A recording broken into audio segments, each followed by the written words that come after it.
ya está con nosotros el flamante ministro de Relaciones Exteriores, Javier González Olaechea, que viene a contarnos sobre los retos y los logros de su, hasta ahora, corta gestión, pero bastante importante.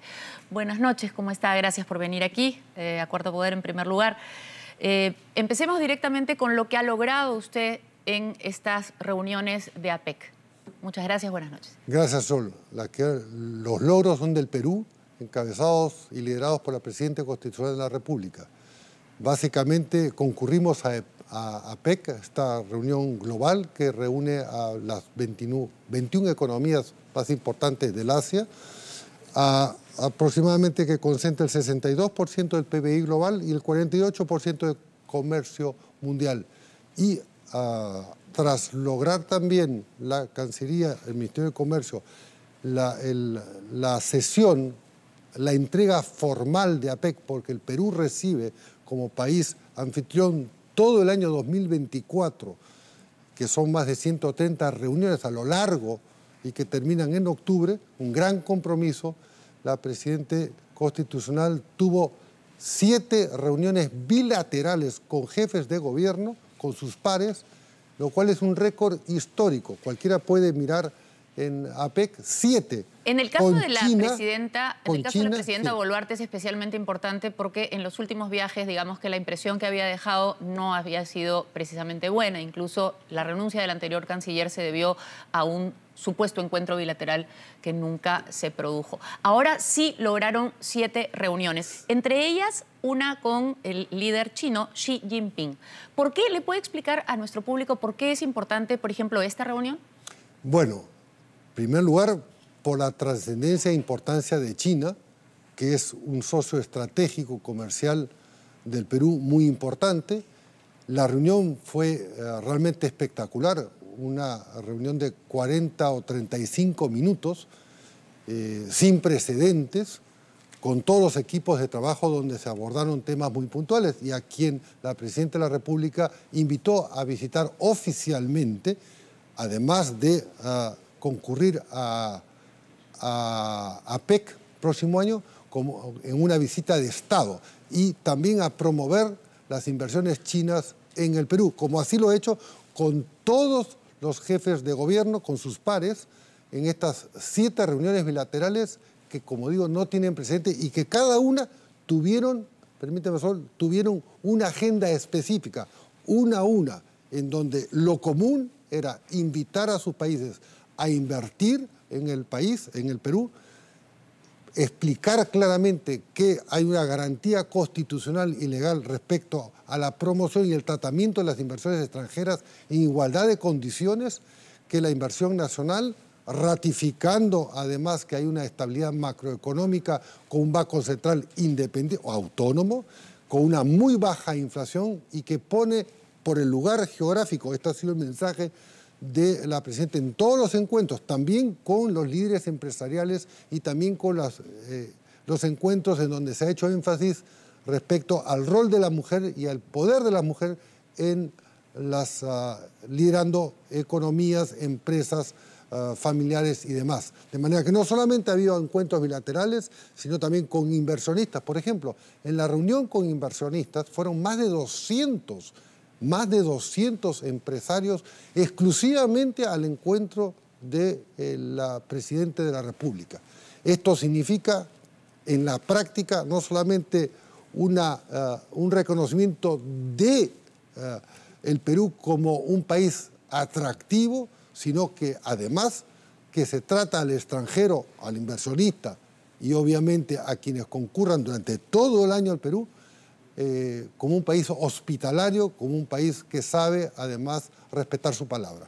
Ahora, bueno, eso es un tema de otros ministros, pero en realidad más allá de los discursos y de las promesas se va a enfrentar el problema de encontrarse un Perú que no está precisamente en el mejor de sus momentos. Es un país que está en recesión, es un país con un terrible problema de inseguridad ciudadana, es un país donde faltan muchos servicios, mucha atención. ¿Cómo hace la Cancillería para manejar esta discrepancia, digamos, entre el discurso, que nos encanta, y la realidad, que no es tan óptima, digamos, La ¿no? Cancillería, permíteme, Sol, no maneja discursos.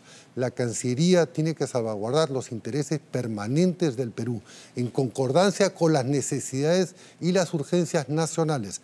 Entonces, proyecta y ejecuta lo que la Presidenta decide como política exterior, porque ella es la que lo comanda y el canciller la asiste en función de las necesidades de la realidad. Justamente en estas reuniones se ha hecho énfasis y se ha precisado una por una en cuáles son los sectores, de acuerdo al perfil de los países con los cuales nos hemos encontrado, uno a uno los sectores donde tenemos mayores oportunidades y necesidades, de manera que mirando hacia el futuro es lo que hemos sembrado y encaminando a acuerdos que se van a suscribir a partir del próximo año, conforme también cada país tiene sus tiempos, por ejemplo. Y en estas reuniones, por ejemplo, se aborda lo que uno de nuestros mayores problemas, digamos, nuestros mayores problemas son el tema económico, pero también es el tema de la seguridad que está vinculado al tema económico. O en APEC no hay ninguna forma de conseguir colaboración de estas economías que pueden tener interés en nosotros, pero que también necesitan que seamos seguros.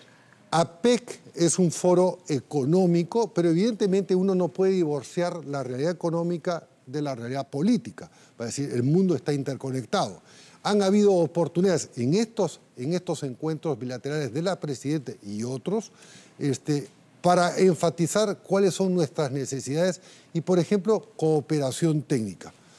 Entonces, en cada uno de ellos, y por el espacio creo que me comentaste, no va a haber oportunidad de desarrollar, en cada una de ellas se ha hecho énfasis en las necesidades. Se ha mencionado y se ha tratado específicamente el tema del narcotráfico, el tema de la delincuencia, el tema de la seguridad. Hemos pedido... ¿Y se ha obtenido, por ejemplo, algún tipo de acuerdo o de promesa de ayuda? Porque acá lo que se necesita es estrategia y por lo tanto se necesita experiencia de países que puedan tener una historia de éxito en esto. ¿Se ha conseguido alguna cosa concreta? Bueno, en el campo mejor dicho, en las reuniones bilaterales de la Presidenta ha habido compromisos de evaluar las propuestas peruanas. En mi caso, cuando yo tuve el encuentro bilateral con el secretario de Estado americano Blinken, que en vez de 12 minutos duró 42 minutos, yo le hice unos planteamientos específicos respecto a los intereses del país. Y puedo decirlo. Ese encuentro bilateral es otro de los que se considera de los más importantes, el de Xi Jinping con la Presidenta y el de Antony Blinken con usted. ¿Cuál es el logro principal de este encuentro con Antony Blinken? Bueno, yo, así como ellos tienen una agenda bilateral, primero le reafirmé lo que es muy importante, que nosotros como país, digamos, aliado estratégico, compartimos los mismos valores que los Estados Unidos. Es decir, la defensa de la libertad, la defensa de la democracia y todo lo que ello implica. En ese contexto, le dije que el Perú tenía enormes retos y necesidades para afrontar en materia de seguridad interna. Y concretamente se le planteó una cooperación. Sabiendo que el Plan Colombia no había llegado, digamos, a las expectativas de los Estados Unidos, yo le dije al secretario de Estado, señor Blinken, ¿por qué no sustituimos, por qué no nos ofrece una oportunidad? Porque el Perú necesita satélites, necesita, bueno, un equipamiento, porque la mitad de los delitos transfronterizos o del mapa del delito son delitos transfronterizos. Y entonces, así ¿Se como está concentrando sobre todo en narcotráfico? No. En todos los que son los, digamos, los delitos transfronterizos, en todos los kilómetros de frontera, o sea, un plan Perú llamaría, ¿no? Así como hubo un plan Colombia que más o menos abarcó 3.000 millones de dólares. Claro, pero por eso le pregunto muy concretamente, Plan Colombia no suena a narcotráfico, por ejemplo. No, nuestros problemas de seguridad exceden el tema del narcotráfico. Justamente, en el encuentro bilateral yo le hablé de un plan Perú, de la posibilidad con una amplia gama de colaboración. Después, y la gente a veces no entiende la razón de los almuerzos o de las cenas, en la cena que ofrecía el secretario de Estado a los cancilleres, bueno, estuve sentado en la mesa principal, correspondía porque el Perú, no por Javier González Chávez ni por la República del Perú, sino que el Perú recibe de los Estados Unidos, y tuve la oportunidad, estuve sentado con él, la canciller de Canadá, la secretaria ejecutiva de APEC y la alcalde, la mayor de San Francisco. Ahí pude hablar de una manera mucho más directa, mucho más, digamos, distendida, y le hice planteamientos muy puntuales sobre nuestras necesidades. Bueno, entonces, lamentablemente tenemos que pasar al siguiente tema por una cuestión de tiempos. Le va a tocar a usted preparar toda la reunión de APEC, porque el Perú es el anfitrión para el próximo año. Y esto es mucho más que una reunión. Se supone que son una serie de reuniones y se dan eventos todo el año. Y estaba leyendo que la idea detrás de este foro es mejorar la vida y el bienestar de la población a través de la mejora de las relaciones comerciales. ¿Cree sinceramente que el hecho de que el Perú tenga este reto para el próximo año va a convertirse en una mejora sustancial en la vida y las condiciones de los peruanos? No creo, estoy convencido, porque los hechos lo demuestran. Tras cada... esta es la tercera vez creado el mecanismo 1989 que el Perú recibe a APEC. O sea, es un enorme reto.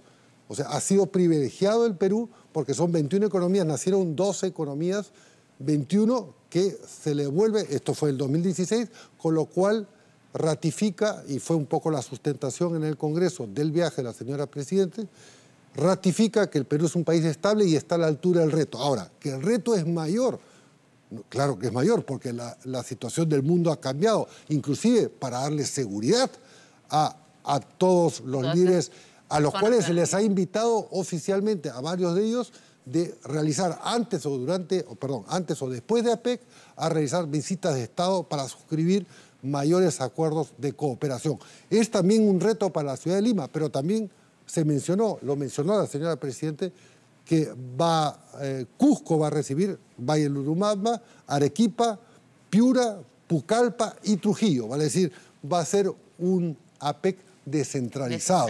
Para poder darles todas las condiciones para que conozcan todo el Perú, y además porque claro, esto genera un gran despliegue de fondos, tanto de los extranjeros como del Tesoro Público.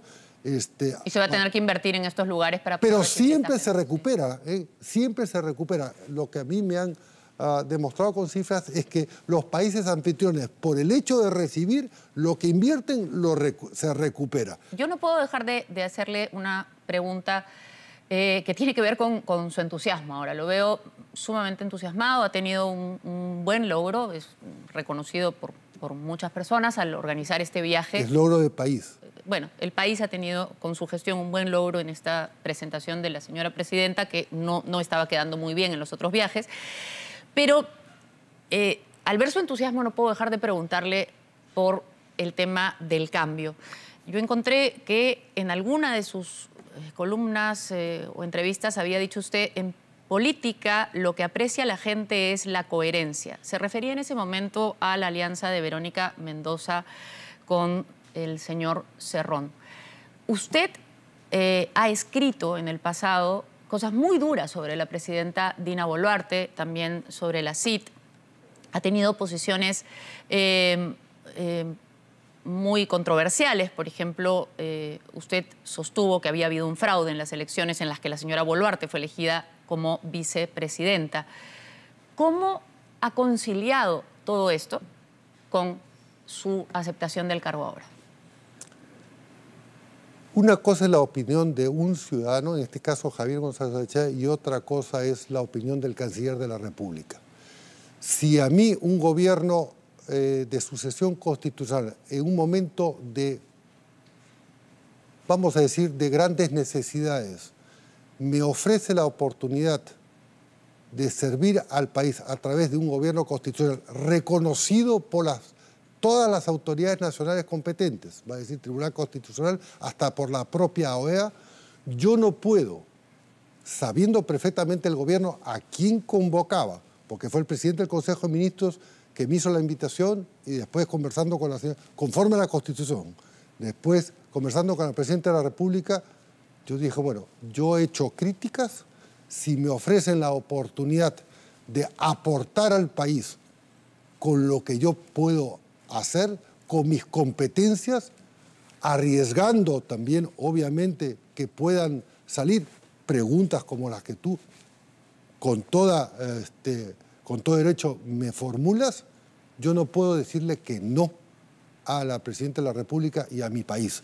Evidentemente hay un riesgo, lo he asumido, hay un costo, lo he asumido, pero yo miro hacia adelante. ¿Qué es lo que necesita mi país? ¿Qué es lo que estoy en condiciones de aportar como Canciller de la República al servicio de un mandato constitucional y al servicio, sobre todo, de la mayoría de los ciudadanos, que lo que esperan es que fluyan las inversiones, se invierta más que se cree en las condiciones del país, porque finalmente hay, no se puede negar, una suerte de reorientación, de relanzamiento de la política exterior con un nuevo ministro que tiene una forma de pensar, que mira hacia el futuro y que cree firmemente, porque el hecho que la Presidenta lo haya dicho con toda claridad frente a todos los mandatarios, que el Perú apuesta por la inversión extranjera, apuesta por aumentar los flujos comerciales, apuesta por, no lo ha dicho, pero es implícito, por la economía de mercado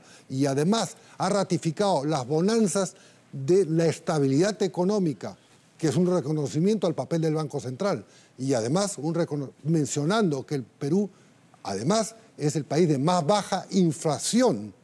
A pesar de todo, bueno, acepto. Esa es la realidad. Eso es lo que yo le ofrecí al Congreso de la República. Va a decir, solamente asegurarle que iba a estar en el lugar que le correspondía.